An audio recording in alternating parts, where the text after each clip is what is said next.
So I'm going to spend about 30 minutes talking, and then you guys are going to spend about 20 minutes workshopping, because I want you to think about the material and then design some programs, okay? I don't want you to just leave here and go, whoa, Dan gave us a whole bunch of information. I'm not sure what to do with it. I want you to actually design some programs together and do it fairly quickly, okay? The biggest thing I think I found in the last 5 years is a lot of trainers overthink programming. It's great to think a lot about programming, it's great to design great programs, but I don't think you have to overthink it and spend hours and hours and hours programming. I'd rather you spend hours and hours training clients and changing their lives and not feeling frozen by designing programs, okay? So we're going to do some work together here. I'm going to give us some foundation first, 7 key principles that I want you to be thinking about when you start to design programs here in a few minutes. So if you've never seen the functional aging specialist material before, that's fine. I'm going to give you the overview here in about 5 minutes. So here's our 7 principles. Assess, prioritize, and train all components of function. So yeah, we're going to do strength training, but we're also going to do power, we're going to do balance, we're going to do agility, we're going to try to train every component of function. That's really hard to do in 30 minutes. It's not so hard to do in 3 sessions of 30 minutes across a week. And if we're going to train a client for 30 sessions over 10 weeks, we can really do it. Make purposeful decisions for every aspect of training. So I should be able to walk up to you, Jeremy, and say, why are you doing this exercise in the 12th minute with Sue? That purposeful, right? Not, well, I did it with Bob 2 days ago and it worked pretty well with Bob, right? No, like you have to have a purpose for every exercise we do with that particular client, okay? The purpose might be because I wanted to make them laugh. The purpose might be because I wanted to work on balance. The purpose might be I needed to teach them this movement, so on Friday we could get to that movement. Integrate movement patterns, train in all 3 planes. So I want to challenge you, just think about if all we train is the sagittal plane, right? The next time you get in and out of your car, do it in the sagittal plane only. Try to get on and off your airplane in the sagittal plane only, right? And then we have people come in and we train sagittal plane, sagittal plane, sagittal plane, sagittal plane, right? And they're like, I'm still having trouble getting in and out of my car, right? I'm still having trouble reaching for stuff. Include isolation type exercise movements as supplementary and complementary. So we don't throw them out, right? I'm not looking for a 3-dimensional bicep curl, right? Some people start to design that, right? We still use them, but they're supplementary, not complementary, right? Number 5 is probably my favorite. If you forget everything else, the only thing you take away from my session is number 5. We've done a huge service to our clients. Perform exercise movements in a seated position only when absolutely necessary, or it serves a specific purpose. The other way of saying that is train on our feet, train standing, right? How many people come to you and say, I'm having a lot of trouble falling out of my couch or my chair, right? They've got that mastered. We don't need to be training them in a chair in most cases. Order the session according to energy level with more complex, complicated, multi-joint earlier, less complicated later, right?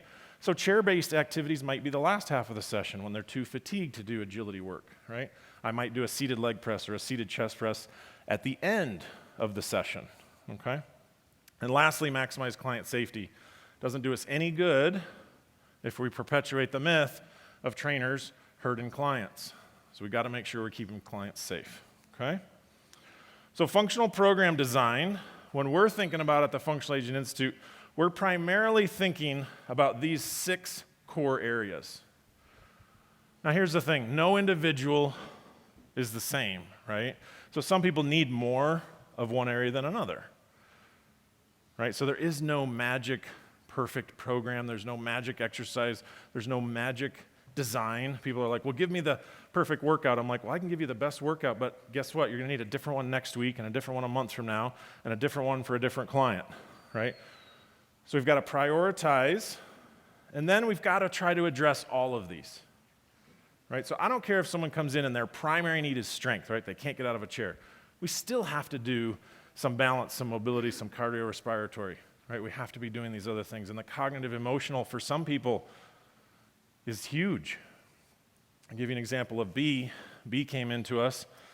She actually had pretty good lower body strength. She had pretty good balance. She had no confidence She didn't trust that she could do anything without falling. So what did she do when she came in, right?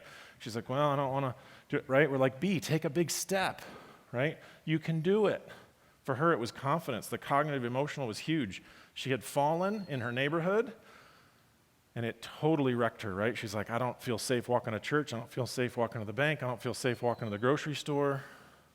So we have to think about that as well. I'm not going to have time today to get into corrective exercise strategies. Evan Osar knows a lot more about that stuff than I do. But obviously, when we're designing workout programs, we have to think about dynamic warm-up and mobility and stretching and corrective exercises and all these other things that, of course, assist us to give someone a good workout, okay? We have to think about progressive overload. This is a big mistake, right? We set up a workout, and we're not thinking about what's the next step, right? What's next Monday look like? What's the next Monday? What's 10 weeks look like from here? Your clients are coming to you to get better.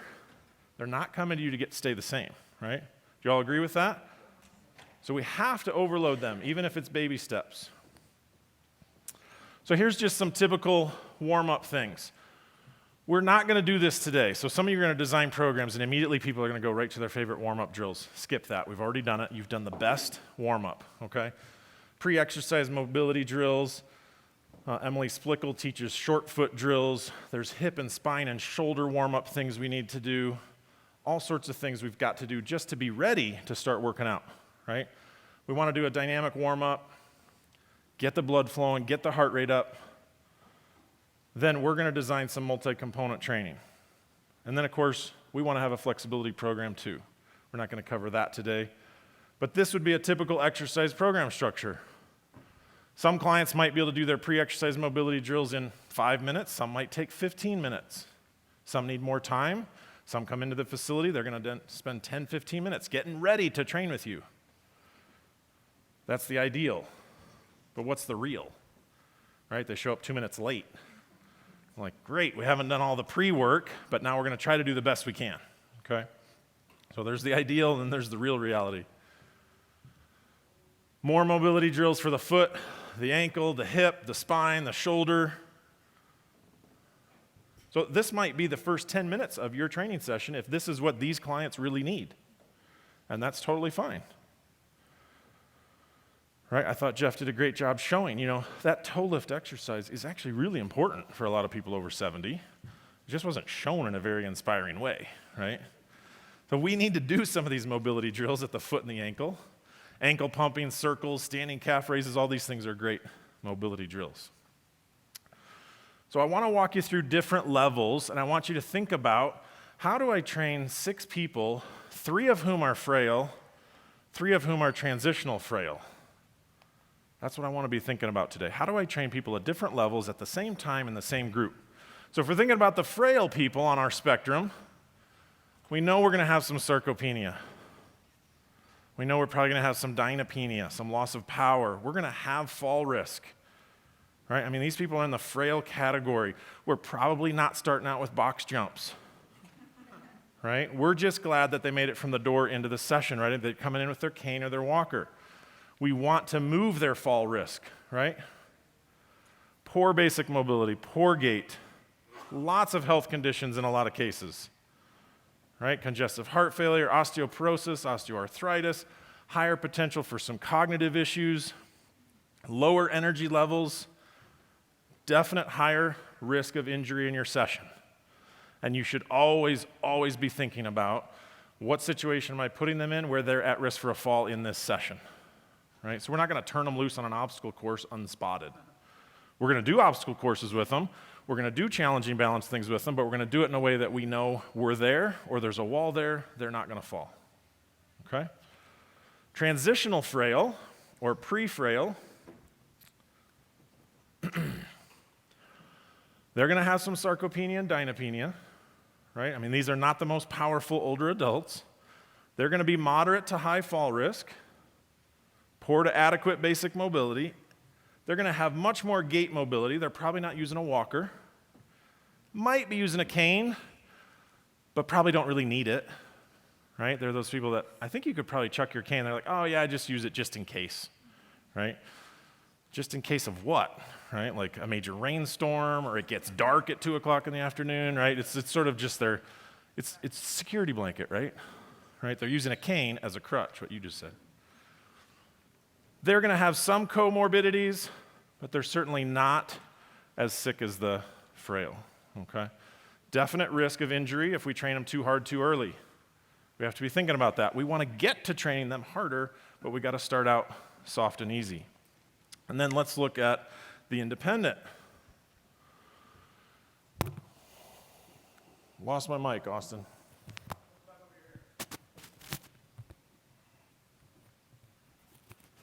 There we go. Okay. Typically, we're going to have some dynapenia, right? They're going to have some loss of power. Maybe not as much sarcopenia. Maybe not as much loss of muscle mass. Certainly some, right? They're not as strong as they were 30 years ago. But that's probably not as significant as their loss of power and speed. They're going to be typically in the low fall risk category. We might have some in the moderate. This is always surprising, right? People totally independent. They think they're healthy. Their balance isn't that good. They're literally one fall from a major life event, right? They have one fall, they break their wrist. They have one fall, they break their hip. Their life changes dramatically. They go from independent to frail just like that, right? And they thought they were doing just fine, right? But they're actually closer than they even realize. They've got much better gait ability. They're going to have low to moderate endurance. These are not fit people. They're in that independent quadrant, right? These are not exercisers. Wide range of morbidities. Some are going to have some are going to have none. Probably some osteoarthritis, probably some high blood pressure. What's the best thing for that? Exercise, right? They're going to be cognitively sharp, much lower risk of serious injury. These are the people that walk in completely independent. They want to get a good exercise program, okay?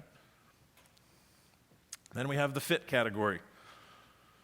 Now, if you notice, we break out the independent into two groups, and we break out the fit into two groups. We actually believe the lower independent to the fully fit is the group that Jeff Weiss was talking about this morning, that 75% of our active aging older adult population. And they range widely, right?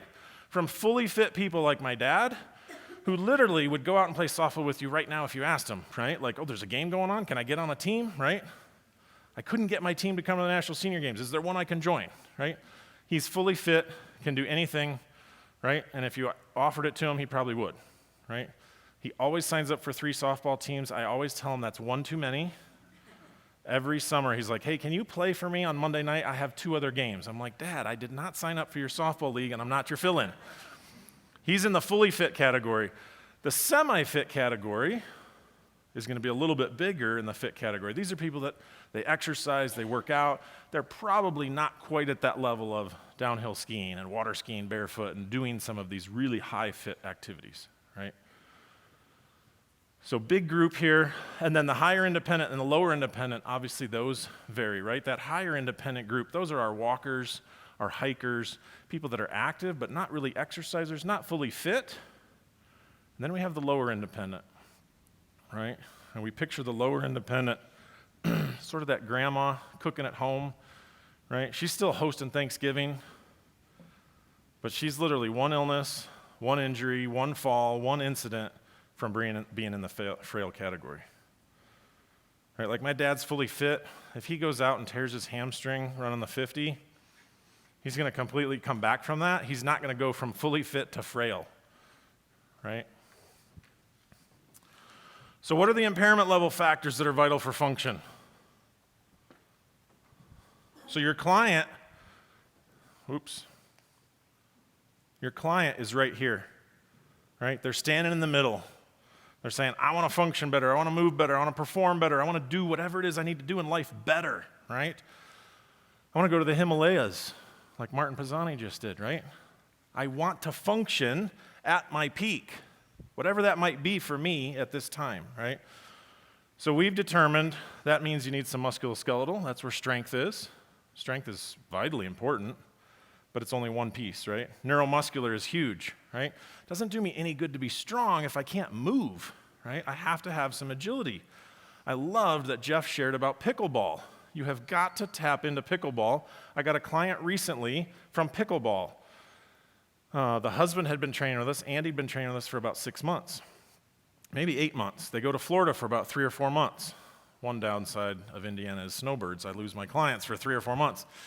They go somewhere to Florida, and they took up pickleball. And he actually got his wife to play, and they fell in love with this game, and now we're enjoying being active together. And what he realized was he had been training at our studio, and he was much more prepared to play pickleball. He said, I'm not trying to say my wife's not an athlete, but she just doesn't move that well. Can you help her with that, right?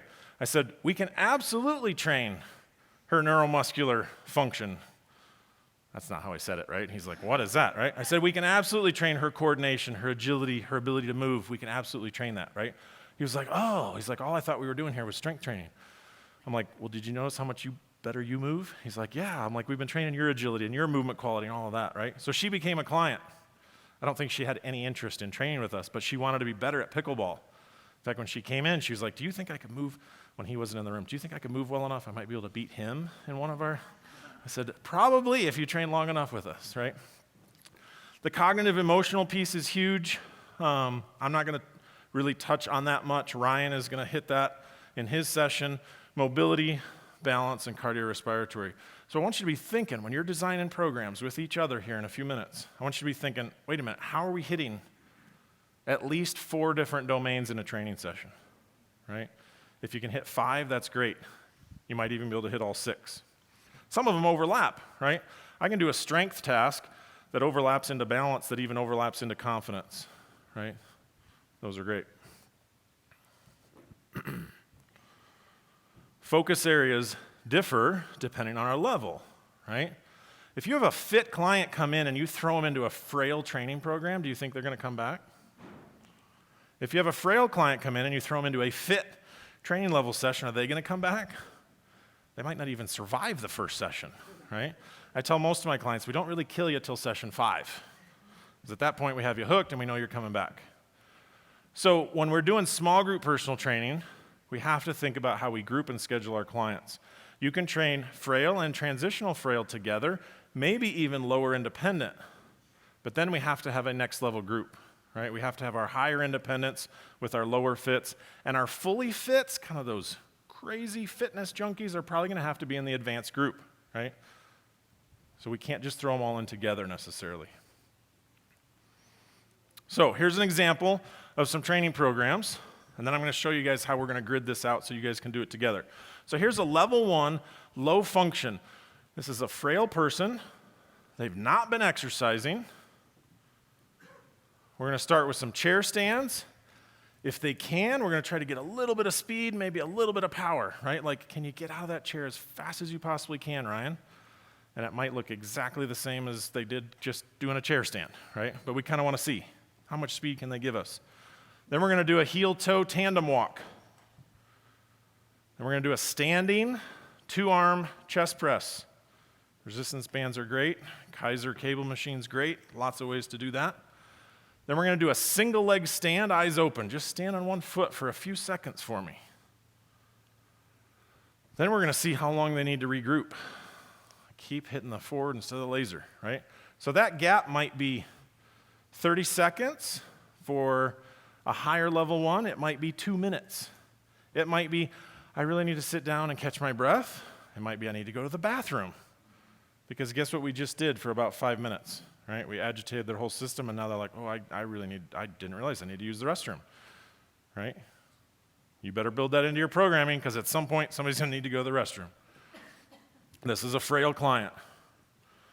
Then we're going to go on to a standing 2-arm tubing row.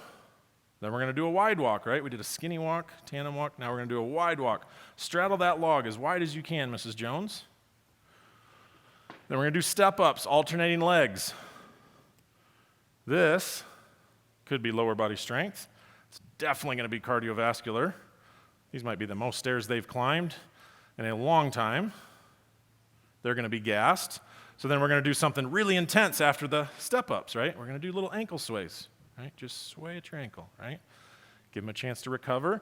Again, remember, this is frail client, right? Frail to pre-frail. A little break, get some water. All right, you ready to go again, Mrs. Jones? Now we're going to do a side step with a reach. Then we're going to do a 3-dot stepping drill. Then we're going to do a figure 8. Now we're getting into a cognitive task, like you want me to draw, yeah, and I want it to be a good figure 8 on the floor that you have to walk, right? Calf raise on a floor step, a little bit of a break. Oh my goodness, we're going to get you down on the floor.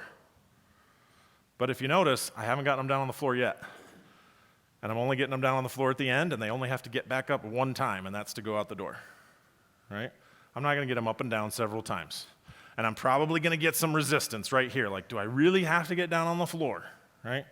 And I might not get them down on the floor on the first session because I really want them to come back in 2 days, right?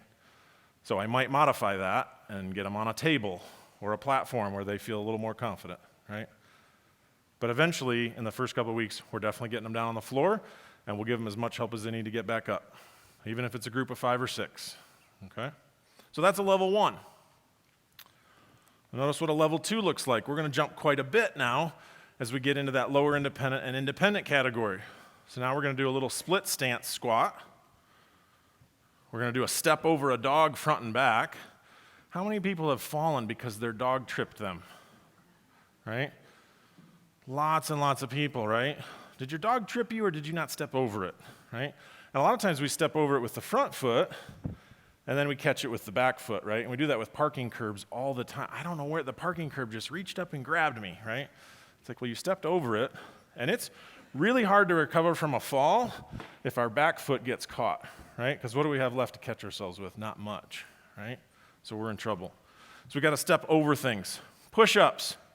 People are always like, how do you have a lower independent client do push-ups? What's the best way to start a client doing push-ups? On the wall. You guys all know. Yeah, on the wall. We go from the wall to a table or a platform to a box to eventually down to the floor on your knees to eventually a standard push-up, right? Monster walk, that can be any variation of a giant wide walk, your Frankenstein impression, whatever you want.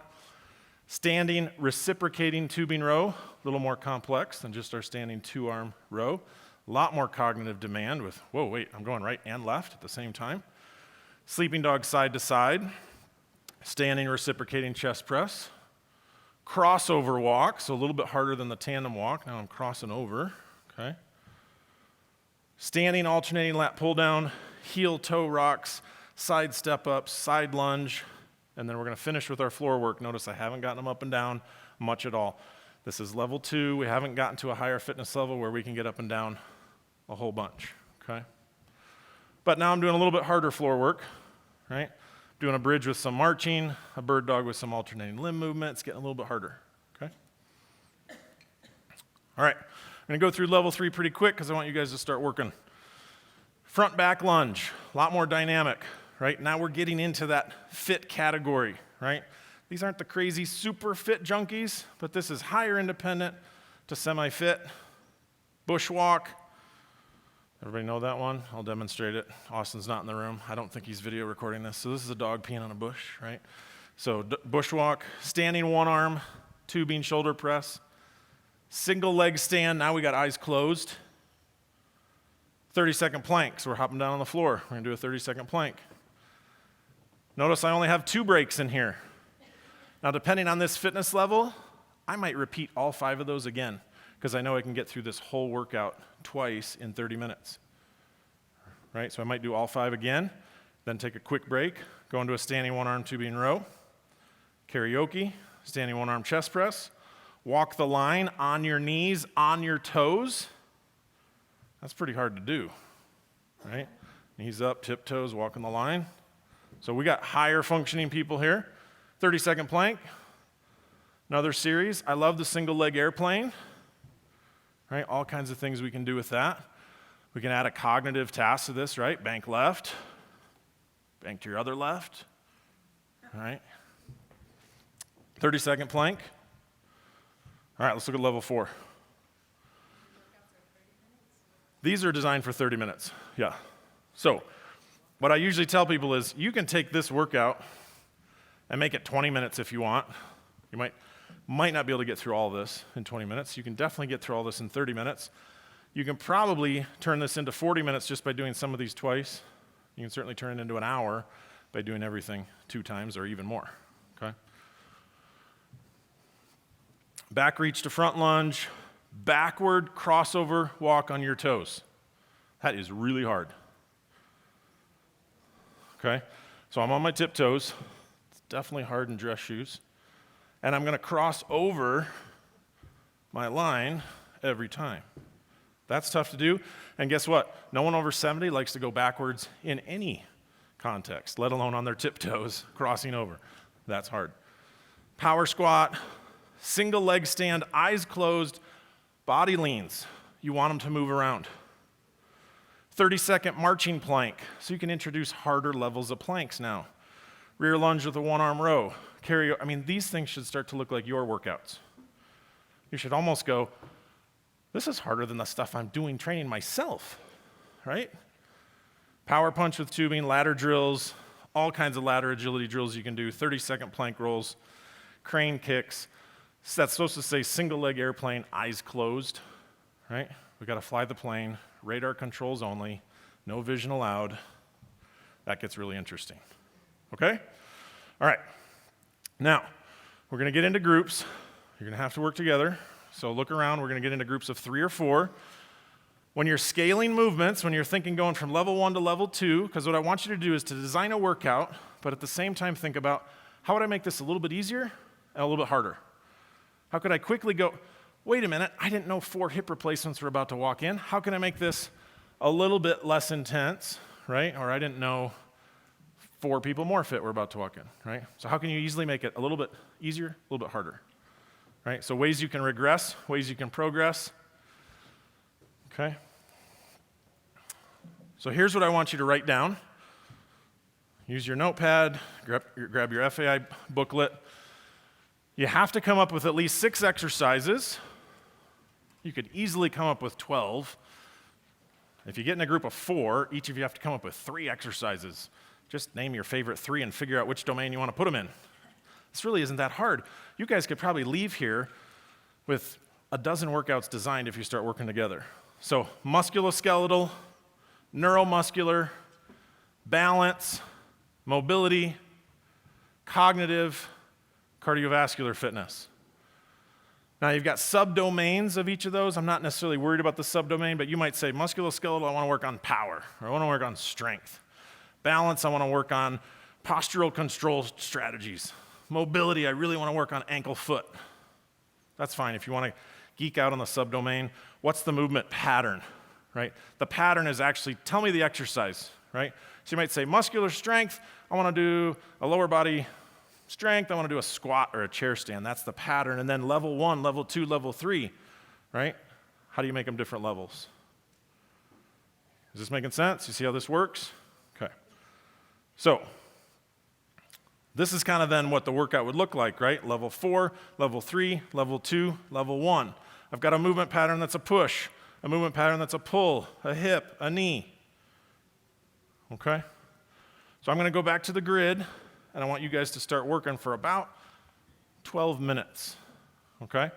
So working groups of 3s or 4s, that usually works best. All you have to do is come up with a couple exercises each, and boom, all of a sudden you have a functional workout. So here's another way to see your 6 categories. The subdomains are the smaller ones underneath there, right? So musculoskeletal, you've got 5 subdomains. All right, you got about 5 more minutes. So here's a quick example from the group in the back, right? They asked about the whole subdomain thing. I said, well, it might be musculoskeletal, and the subdomain could be power, but it might be strength depending on the exercise, right? So we might have a chair stand and say, well, gee, for level 1, it's probably going to be strength. But by the time we get to level 4, it's going to be power, and they're going to be chair standing with a 20-pound medicine ball that then they have to throw up in the air, right? So the exercise is a chair stand, but it might even change from strength as the subdomain to power depending on the level, okay? Yes. Yep. So you might pick an exercise and say, hey, this is the best exercise for level 2. How would you make it level 1 and level 3? Okay. All right.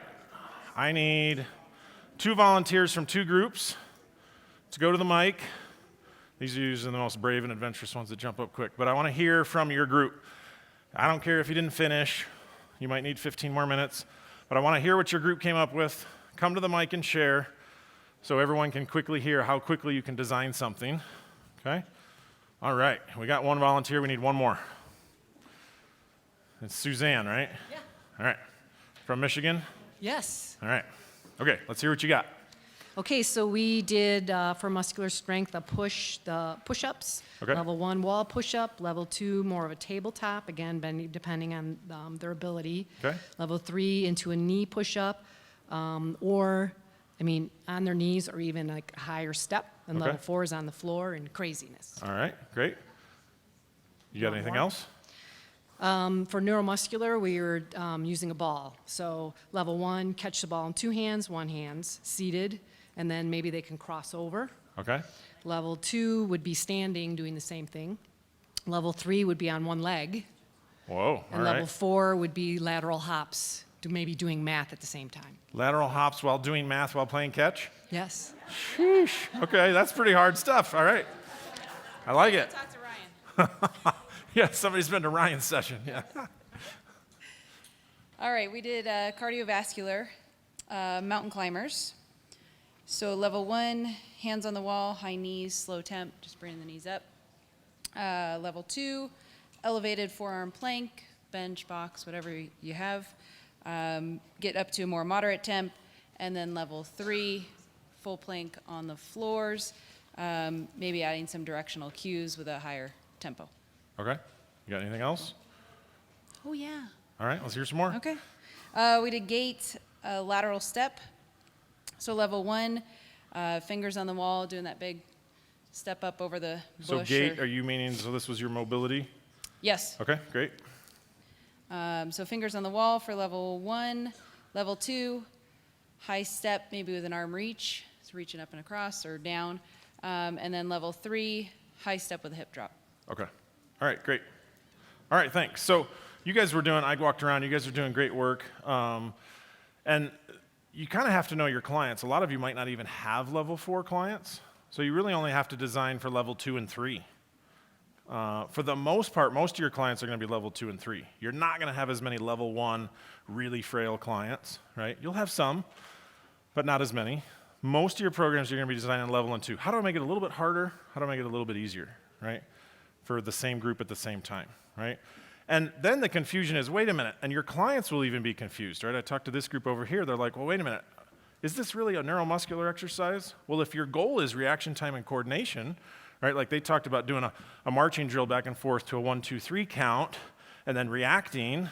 I said, well, then next week we could change that to a cognitive task by having people call out colors as you're showing them to them, or they have to start and stop on command. Guess what? They're still getting the neuromuscular piece, but now the focus is the cognitive piece, right? Then you bring in somebody like Ryan and some of his cognitive stuff, and all of a sudden we've really complicated it. So I want to do a quick cognitive game with you guys. So go ahead and stand up. You got to partner up in twos. We got about 4 minutes left. Ideally in twos. Everybody needs to get a partner.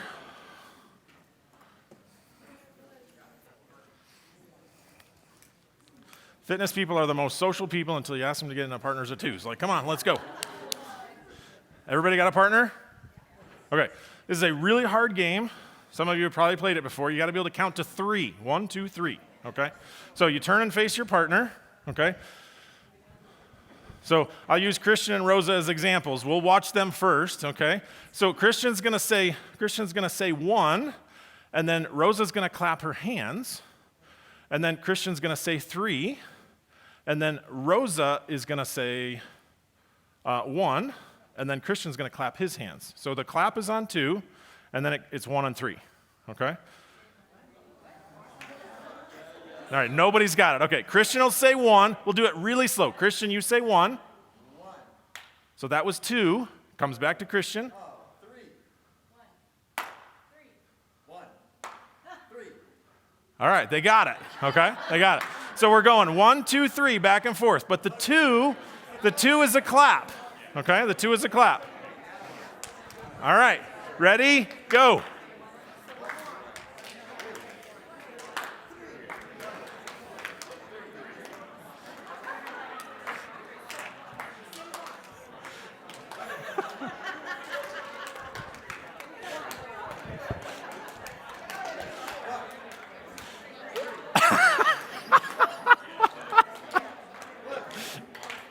1, 2, 3. You can...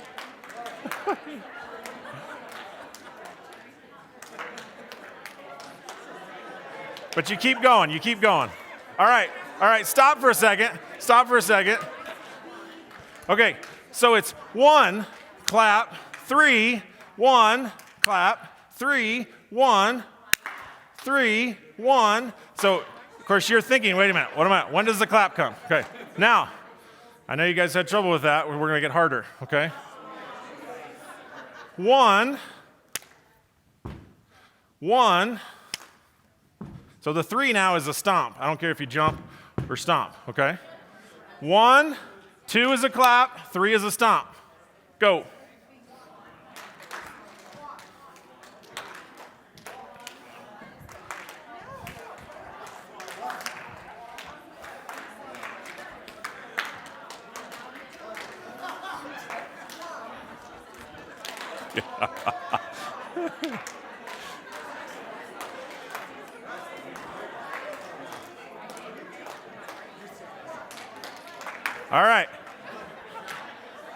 All right, let's do one more level, okay?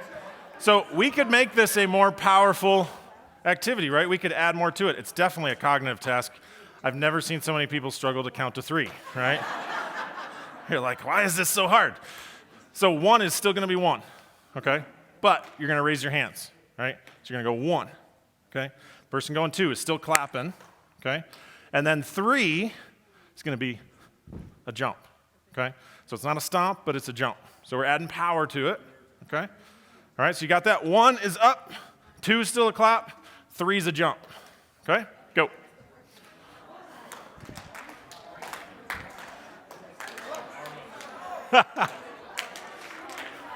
So you should say 1, clap 2, jump on 3. Say 1, clap, jump. Yell out the 1. 1 as you jump.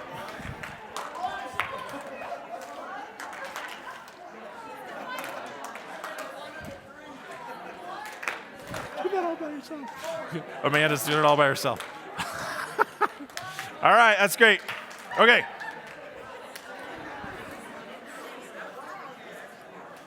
So, we could do that a variety of ways, right? I mean, at the end, we added essentially power to it. We could be doing strength. There's a lot of different ways. Think how much harder it would get if you had a group of 3 and you were going 1 through 5, right? Like 1 to 3 was really hard, right? And if you remove the 1 and you turn that into like a snap or something else, right, then it even gets harder, right? So 1, 2, 3, great cognitive task. You can add other components to it, right? Okay. So, I think I've only got one slide left here. So this is just kind of a big grid of 7 different movements, 4 different levels. Okay, so as you start to think about your programming, when you program an exercise program for a bunch of clients, you might very quickly go, wait a minute, I can make this a little bit easier for Sue, who's coming in later today, right? I can make it a little bit harder for Jim, who's coming in tomorrow, right? And all of a sudden, you have tons and tons and tons of workouts. And I would love for you guys to share them like we've done. Certified Functional Aging Specialist Facebook page. Here's one somebody put in, right? 5-minute sun salutations, 3-minute light jogging around the studio, a squat variation, a lunge variation, 7 minutes, kettlebell swings, battle ropes, running back and forth. This is obviously a level 3, right? Upper body stretching, right? So share some of your stuff in the certified page. If you're not certified, it's time you get certified. How to get certified? It's an online. Which one you want? This one? Okay. How to get certified? You just hop on our website. It's all online. We do live workshops around the country. If you want a live workshop, but you don't need one, you can do the whole thing online. We take you through the 22 videos. Some people get really disappointed when they come to a live workshop. They're like, this is what I learned in the 22 videos online. Yeah, it's the same course, same material. So you can do the whole thing online, get certified. Once you get certified, you got your picture of that? Can I move on? Okay. Once you get certified, then you can get in the Facebook group and start sharing workouts with each other, right? And if you're like, hey, I've never trained someone with a hip replacement, a knee replacement, a shoulder replacement that can't get down on the floor but wants to do, right? And there will be someone in there that say, oh, well, I've done that. Here's 3 workouts that work great, right? And you guys can share, okay? All right, that's all I've got for you. Have a great lunch. Thanks so much.